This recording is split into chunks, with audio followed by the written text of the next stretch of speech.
Hi everybody, welcome back to my channel. Today we're making sesame balls with mung bean filling. To start this dish, we need half of a cup of dried mung beans. You want to rinse this 2 or 3 times like you would with rice. Then we're going to cover them completely with water and let them sit overnight. The next day you're going to drain them. You're going to notice how much they've grown. Congratulate them. And if you can pop these apart with your fingers, they should be good. Now this is a pandan leaf. You can buy them in your Asian grocery store. We're going to cut this into 4 5-inch pieces. Over on the stove in a large pot, we're going to add in our soaked mung beans, 1.5 cups of water, and our pandan leaves. Pandan is used a lot in Asian cooking. It adds this like vanilla essence to the dessert. If you can't find pandan leaves, just use a half teaspoon of vanilla extract. We're going to bring this up to a boil and let this boil away for 15 minutes, skimming off any of the scum that rises to the top. After 15 minutes, we can pull out the pandan leaves. They've done their job, but we need to add extra flavoring to this. So we're going to add in a half of a cup of sugar. I'm using raw sugar here.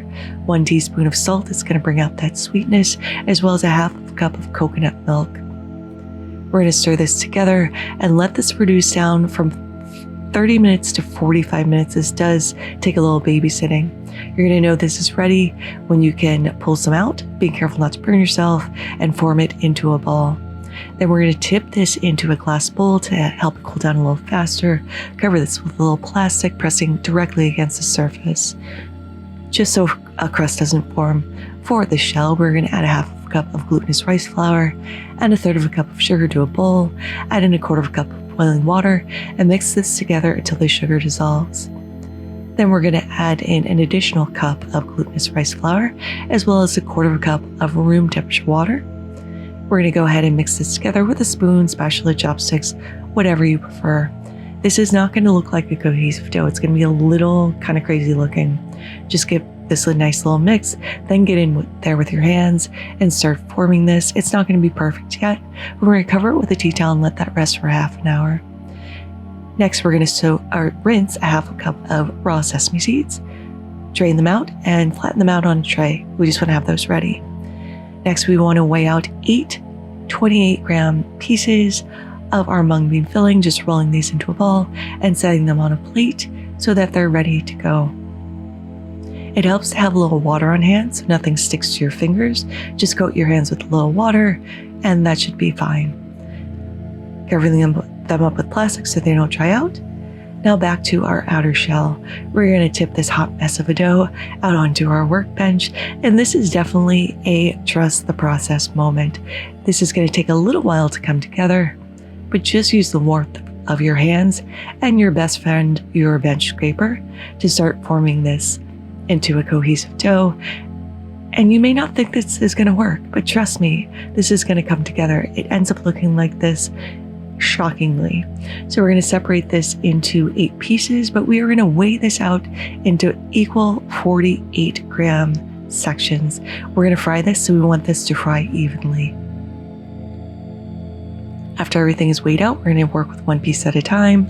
Just flatten this out, roll this out into a rough disc. It does not have to be perfect here. So about 3 inches wide. We're going to take this, cup this in our hand, take one of our mung bean balls, place that in the middle. It looks like a little egg. And then we're going to start pinching this together. And again, coat your hands with a little water because this is going to help smooth out any wrinkles. It's going to help seal this up. It's also going to help the sesame seeds stick to the outside. So just keep rolling this around in your hands, sealing up any cracks. Roll this around on your bench, whatever it takes to get this into a perfectly sealed ball.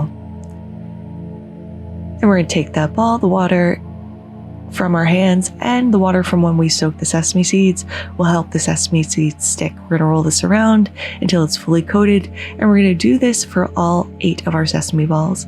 Now on the stove, I have some oil heating up to 320 degrees. We're going to plop in 4 carefully. We'll let that fry for 15 minutes. This is a slow fry because we want the inside to cook as well as the outside. Once they start to float, start rolling them around with your chopsticks. Then once they're golden brown, pull them out and set them to drain on some paper towel and continue frying. Now I've just placed these in a little steamer basket for presentation, and let's see what we're working with. This is super crispy on the outside and you can smell the sesame. Now let's go ahead and give this a taste. The Mung bean filling is a little nutty, a little sweet, but not overly sweet. The outer shell is super crispy on the outside and soft and chewy and thoroughly cooked on the inside. And the sesame seeds add this lovely nutty flavor and texture. But there they are, sesame balls with mung bean filling. I really do hope you all try to make this in your home. Thank you so much for spending some time with me today. I really do appreciate it. If you liked this video, give it a like. If you loved it, please consider subscribing and hitting that notification bell because I put out new videos every Thursday. Thank you again, and until next time, happy cooking.